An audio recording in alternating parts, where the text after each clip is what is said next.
जय हिंद दोस्तों, स्वागत है आज की एक नई वीडियो में। दोस्तों आज की इस वीडियो में आपको बताने वाला हूं कि संस्कृत में क्या क्या पढ़ें। जी हां दोस्तों, यदि आपने भी कक्षा 10 में संस्कृत सब्जेक्ट लिया है और आपको समझ में नहीं आ रहा है कि हम संस्कृत की तैयारी कैसे करें, तो आज की वीडियो आपके लिए बेहद इंपॉर्टेंट होने वाली है, क्योंकि मैं बहुत ही बेहतरीन तरीका लेकर के आया हूँ जिससे आप बचे हुए समय में संस्कृत में 70 में 70 स्कोर कर सकते हैं। लेकिन आपको बस कमेंट में यही लिखना है कि भैया आज से हम इस स्ट्रेटजी को फॉलो करेंगे और संस्कृत को ऐसे ही पढ़ेंगे जैसे मैं बता रहा हूँ। बस ऐसे आप पढ़ लीजिएगा। मैं गारंटी के साथ कहता हूँ संस्कृत में आप 70 में 70 लाएंगे, क्योंकि दोस्तों हाई स्कूल में मैंने भी संस्कृत में बहुत अच्छा स्कोर किया है और कैसे किया है वो पूरा तरीका आज की इस वीडियो में आपको बताने वाला हूँ। बस आप सभी को ध्यान से वीडियो को अंतिम तक देखते रहना है। तो चलिए दोस्तों शुरू करते हैं। तो देखिएगा 20 एमसीक्यू सबसे पहले आपके पेपर में आएंगे, जिनको आपको OMR सीट पर देना पड़ेगा आंसर, ठीक है ना। OMR सीट में तो 20 में से कौन कौन से एमसीक्यू, कितने एमसीक्यू कहाँ से पूछे जाएंगे, चलिए मैं वो चीज़ भी आपको बताता हूँ। देखिए 20 एमसीक्यू में से 4 एमसीक्यू यानी 4 बहुविकल्पी प्रश्न आपके गद्य खंड से आएंगे। यानी संस्कृत गद्य भारती में जो आपको चैप्टर पढ़ाए जा रहे हैं उसमें से 4 एमसीक्यू आएंगे। ध्यान देना, गद्य से क्या क्या पूछा जाएगा ध्यान से देखिएगा, और वही बस आपको पढ़ना है, एक्स्ट्रा चीज़ें नहीं पढ़ना है। 4 प्रश्न आपके एमसीक्यू आ जाएंगे। और दूसरा चीज़ क्या है कि 4 एमसीक्यू आपके पद्य खंड से आएंगे। यानी जो संस्कृत पद्य साहित्य है, पद्य पीयूषम जो है, उसमें जो आपको पढ़ाया जा रहा है उसमें से 4 एमसीक्यू आएंगे सभी चैप्टरों का मिला करके टोटल, ठीक है, कुल 4। उसके बाद 3 बहुविकल्पी प्रश्न आपके कथा नाटक कौमुदी से आएंगे। 3 बहुविकल्पी, टोटल कितने हुए, 4 4 8 3 11, यानी कि 11 एमसीक्यू आपके आने वाले हैं गद्य पद्य और कथा नाटक कौमुदी से। उसके अलावा देखिएगा यहाँ पे 4 4 8 और 2 एमसीक्यू जो हैं वो कथा नाटक कौमुदी से आएंगे। उसके बाद देखिएगा 10 एमसीक्यू आपके व्याकरण से आएंगे। कितने आएंगे, 10 एमसीक्यू आपके व्याकरण से आएंगे। ध्यान देना कहाँ कहाँ से आएगा, चलिए मैं बता रहा हूँ। देखिए एक प्रत्याहार से आएगा, ठीक है, 1 एमसीक्यू, और उच्चारण स्थान से 1 एमसीक्यू आएगा, ठीक है। संधि विच्छेद से 2 आएंगे। कितने आएंगे, 2 आएंगे। शब्द रूप से 2 आएंगे और धातु रूप से 2 आएंगे और समास से 2 आएंगे, ठीक है। जोड़िए 2 2 4 2 6 2 8 और 2 10, ऐसे 10 एमसीक्यू आपके व्याकरण से आएंगे, ठीक है। 4 एमसीक्यू गद्य खंड से, 4 पद्य खंड से, 2 कथा नाटक कौमुदी से और 2 1 प्रत्याहार, 1 उच्चारण स्थान, 2 संधि विच्छेद से, 2 शब्द रूप से, 2 धातु रूप से और 2 समास से आएंगे। इतना ये हो गया एमसीक्यू का पूरा हिस्ट्री, कहाँ से क्या एमसीक्यू पूछा जाएगा। उसके बाद चलिए अब देखते हैं वर्णनात्मक प्रश्न। यानी खंड 2 में आपका पेपर 2 भागों में रहता है, खंड आ और बा में। तो खंड आ जो होता है वो एमसीक्यू पोर्शन होता है और खंड बा जो है वो वर्णनात्मक होता है। तो वर्णनात्मक में आपका पहला प्रश्न रहेगा गद्यांश से रिलेटेड। यानी आपको 2 गद्यांश दिए जाएंगे। कितने दिए जाएंगे, 2 गद्यांश, और ये कहाँ से लिए रहेंगे, आपके गद्य साहित्य से या कह लो गद्य खंड से, जो आपको गद्य भारती संस्कृत में पढ़ाई जा रही है उसमें से 2 गद्यांश आएंगे, जिसमें से केवल एक आपको करना पड़ेगा। ध्यान देना, दोनों नहीं करना है। और उस गद्यांश में हमें करना क्या पड़ेगा, गद्यांश आपको संस्कृत में दिया रहेगा जिसे हिंदी अनुवाद करके आपको लिखना पड़ेगा।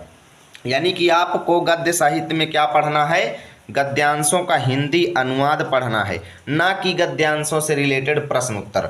गद्यांशों से रिलेटेड प्रश्न उत्तर आपको नहीं पढ़ने हैं, ना तो गद्यांशों को हल करने की आपको कोशिश करना है, केवल आपको गद्यांश का हिंदी अनुवाद पढ़ना है। उसके बाद जो एमसीक्यू बनेंगे, जब आप चैप्टर का सारांश पढ़ लेंगे ना, चैप्टर का एक बार आपको सारांश पढ़ लेना है। सारांश पढ़ लेंगे यानी ऊपर ऊपर आपको चैप्टर पूरा पढ़ लेना है, तो वहाँ से जो आपके एमसीक्यू आएंगे वो आसानी से फंस जाएंगे, ठीक है।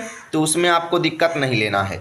तो गद्यांश आपको पढ़ने हैं, 2 गद्यांश आएंगे जिसमें से 1 करना पड़ेगा और उसका हिंदी में अनुवाद करेंगे, 4 अंक का ये रहेगा, ठीक है। उसके बाद पाठ का सारांश वैसे ही मैं नहीं पढ़वा रहा हूँ, पाठ का सारांश भी आपके पेपर में आता है, फालतू में इसको नहीं पढ़ना है, ये भी आपके पेपर में आएगा। इसे पढ़ेंगे तो आपको मार्क्स मिलेगा, प्लस पाठ का सारांश पढ़ने से आपके एमसीक्यू क्वेश्चन भी फंसेंगे। तो यहाँ पे डबल एडवांटेज हो रहे हैं, डबल लाभ आपको मिलेगा पाठ का सारांश पढ़ने से, ठीक है। और पाठ का सारांश केवल गद्य साहित्य का पढ़ना है, ना कि पद्य साहित्य का। पद्य में आपको पाठ का सारांश नहीं पढ़ना है, वो नहीं आएगा, केवल गद्य में से आएगा। 3 पाठ आएंगे और 1 का सारांश आपको लिखना पड़ेगा। 3 पाठ आएंगे जिसमें से केवल एक का सारांश लिखेंगे और 4 अंक मिल जाएंगे आसानी से। इम्पॉर्टेंट की बात करें तो आपका कवि कुलगुरु कालिदास पहला चैप्टर, विश्व कवि रविंद्र चौथा चैप्टर और नैतिक मूल्यानि दूसरा चैप्टर, ये तीसरा चैप्टर। इतने चैप्टर अगर आप कंप्लीट कर लेते हैं, अगर आपके पास टाइम है तो आप संस्कृत भाषायाः महत्वम भी आदि शंकराचार्य का भी सारांश याद कर सकते हैं। हालांकि अगर जो 3 मैंने बताए हैं इतने आप पढ़ लेंगे तो 4 अंक आपका कन्फर्म है। ये मेरा एक्सपीरियंस बोलता है, मैं हर सेट का पेपर देखा हूँ, इनमें से कोई ना कोई ज़रूर फंस जाता है। ठीक है, उसके बाद 4 श्लोक की हिंदी में व्याख्या। देखिएगा चौथे नंबर पे क्या पूछा जाएगा, श्लोक की हिंदी में व्याख्या, यानी 2 श्लोक आपको दिए जाएंगे और ये श्लोक कहाँ से लिए रहेंगे, पद्य पीयूषम से। संस्कृत पद्य पीयूषम से 2 श्लोक आएंगे, ध्यान देना 2 श्लोक आएंगे और 1 श्लोक की आपको व्याख्या करनी होगी। आएंगे 2 लेकिन व्याख्या केवल 1 की करनी है और वो कितने अंक का रहेगा, 4 अंक का। और इसकी व्याख्या जानते हो कितनी बड़ी होती है, बहुत खींच के 4 से 5 लाइन, यानी 4 से 5 लाइन लिखने में आपको 4 अंक मिल रहे हैं। तो बताइए संस्कृत सब्जेक्ट सरल है कि नहीं है, बहुत सरल है दोस्तों। इसीलिए सब लोग संस्कृत में हाई स्कोर करते हैं और मात्र 1 महीने की मेहनत करके आप संस्कृत में बहुत अच्छा परफॉर्म करेंगे, लेकिन हाँ रेगुलर मेहनत कीजिएगा। उसके बाद देखिए सूक्तियाँ आएंगी, सूक्तियाँ 3 आएंगी, यानी ऑप्शन में 3 रहेगा का खा गा और 1 का आपको हिंदी में व्याख्या करना पड़ेगा। अब देखिए सूक्ति जो है इसमें संदर्भ भी लिखना नहीं पड़ता, यानी सूक्ति कहाँ से ली गई है ये सब बताने की ज़रूरत नहीं है, केवल उसकी हिंदी में व्याख्या करो और 3 अंक लूट लो। ठीक है, 3 लाइन की ही व्याख्या रहती है, बहुत बड़ी व्याख्या नहीं रहती। तो सूक्तियाँ भी मैं मेन पढ़ाया हूँ, मेरे चैनल पे अपलोड है, आप लोग जा करके सर्च कीजिए कक्षा 10 संस्कृत महत्वपूर्ण सूक्तियाँ बाई लर्न विथ आरपी, मेरी सूक्तियाँ आ जाएंगी। और महत्वपूर्ण श्लोक भी मैंने पढ़ा रखे हैं, सर्च करो, बस बाई लगा के मेरे चैनल का नाम लिख देना, मेरा वीडियो आ जाएगा। ठीक है, ये सब चीज़ें मैं पढ़ा रखा हूँ। पिछले वर्ष मैंने संस्कृत का बहुत अच्छा तैयारी कराया अपने चैनल पे और अच्छे खासे स्टूडेंट ने अच्छा खासा मार्क्स लाए हैं। उसके बाद देखिए श्लोक का संस्कृत में अर्थ लिखने के लिए आता है। अभी तो श्लोक जो आ रहा था उसका हिंदी में अर्थ लिखना था, अब 6वां प्रश्न जो रहेगा उसमें श्लोक का संस्कृत में अर्थ लिखना पड़ेगा। 2 आएंगे लेकिन केवल 1 का अर्थ आपको लिखना पड़ेगा, यानी अथवा करके दोनों रहेंगे, किसी एक को कर लो जो आपको आता हो, और 4 अंक मिलेंगे। श्लोक का संस्कृत में अर्थ रटना नहीं है, ट्रिक मैंने बता रखी है, चैनल पे जा करके देख लीजिए। उसके बाद देखिए चरित्र चित्रण आएगा, और चरित्र चित्रण किसका करना रहेगा, कथा नाटक कौमुदी में आएगा। ध्यान देना, चरित्र चित्रण आपको गद्य साहित्य के नहीं तैयार करने हैं, कथा नाटक कौमुदी के तैयार करने हैं। जो कथा नाटक कौमुदी में आपको पढ़ाए जाएंगे पाठ, उनके पात्रों का चरित्र चित्रण मेन मैं चलिए बताए दे रहा हूँ। देखिए आप लोग तैयार कर लीजिएगा गांधी जी का, ठीक है, गांधी जी का और शंखचूड़ का, शंखचूड़ के बाद आप जीमूतवाहन का तैयार कर लीजिए, ठीक है, जीमूतवाहन का, दीपक का तैयार कर सकते हैं। ठीक है, इतना आप बहुत है, सुमेधा का जरूर तैयार कर लीजिएगा, सुमेधा का, ठीक है। बाकी आपके ऊपर है, आप कितना रट सकते हैं, वो आपकी क्षमता के ऊपर है। इतना, लेकिन मैं जितना बता रहा हूँ इतना आप तैयार कर लेंगे तो गारंटी के साथ कोई ना कोई ज़रूर फंस जाएगा। ठीक है, किसी एक का चरित्र चित्रण आपको तैयार कर लें। देखिए 3 आएंगे, किसी एक का करना पड़ेगा और 4 अंक आपको भरपूर मिलेंगे। उसके बाद देखिएगा प्रश्न उत्तर आएंगे, यानी प्रश्न उत्तर पूछा जाएगा। कहाँ से आएगा, कथा नाटक कौमुदी से आएगा। कथा नाटक कौमुदी से 3 प्रश्न आएंगे का खा गा करके, जिसमें से किसी एक प्रश्न का उत्तर लिखना होगा। बताओ कितनी सरल चीज़ है, और इसको भी मैंने कंप्लीट कर रखा है, यानी कथा नाटक कौमुदी के महत्वपूर्ण प्रश्न भी मैंने ऑलरेडी पढ़ा रखे हैं, तो जा करके आप लोग देखिएगा। और एक प्रश्न 2 अंक का रहेगा, मात्र 1 लाइन में उत्तर लिखना पड़ेगा, मात्र 1 लाइन में, और 2 अंक आपको मिल जाएंगे। उसके बाद अनुवाद आएगा, यानी कि संस्कृत वाक्य, वो हिंदी वाक्यों का संस्कृत में अनुवाद करना पड़ेगा, और 5 वाक्य रहेंगे। ठीक है, आपके पेपर में 6 भी दे सकता है, 7 भी दे सकता है, लेकिन करना केवल 3 का ही रहेगा। केवल 3 वाक्यों का ही आपको संस्कृत में अनुवाद करना पड़ेगा और ये 6 अंक आपको दे जाएगा। 2 अंक का एक वाक्य रहेगा। ठीक है, उसके बाद देखते हैं ग्रामर से क्या आएगा। 10वें नंबर पे देखते हैं। ग्रामर में आपको ज़्यादा टाइम नहीं देना है, मेरी ट्रिकी वीडियो आप देख लीजिएगा। विभक्ति के ऊपर मैंने वीडियो बना रखा है, प्रत्यय के ऊपर भी और वाच्य परिवर्तन के ऊपर भी, तीनों देख लीजिए।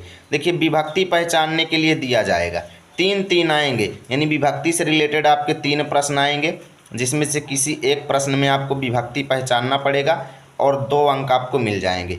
प्रत्यय जो है इससे 3 प्रश्न आएंगे, जिसमें से किसी एक प्रश्न में प्रत्यय आपको पहचानना पड़ेगा और 2 अंक मिलेंगे। और वाच्य परिवर्तन के 3 प्रश्न आएंगे, जिसमें से किसी एक वाक्य का आपको वाच्य परिवर्तन करना पड़ेगा और 3 अंक, एक वाक्य का 3 अंक आपको मिलेंगे। और इसका उत्तर जानते हो कितना होता है? मात्र 3 शब्द में इसका उत्तर लिखना पड़ता है। 3 शब्द लिखने के 3 अंक आपको ये प्रश्न दे जाएगा। तो वाच्य परिवर्तन करने की ट्रिक तो अभी की अभी जा करके देख लो, ठीक है। और देखिए इस तरीके से ग्रामर पोर्शन आपका 7 अंक का आएगा। उसके बाद वाक्य प्रयोग दिया जाएगा, यानी संस्कृत के कई शब्द दिए रहेंगे जिनको आपको अपने वाक्यों में प्रयोग करना है, जिसमें से केवल 2 ही करने होते हैं। 7-8 दे रहते हैं लेकिन केवल 2 ही करना पड़ता है और 2 अंक का एक होता है, यानी 4 अंक आपको दिलाएगा। 2 शब्दों का आपको अपने वाक्य में प्रयोग करना है, 4 अंक मिल जाएंगे। उसके बाद निबंध पूछा जाता है। निबंध 4-5 टॉपिक दे देता है, किसी एक टॉपिक पे निबंध आपको तैयार करना पड़ता है और 8 लाइन लिखेंगे निबंध और 8 नंबर आपको मिल जाएगा। यहाँ से मैंने पूरा तरीका बता दिया है कैसे बचे हुए समय में संस्कृत की पढ़ाई करनी है। यदि वीडियो अच्छा लगा है तो लाइक करो, दोस्तों के पास शेयर करो और पूरा कंटेंट चाहिए तो बताइएगा, मैं उसका स्पेशल प्लेलिस्ट बना दूंगा।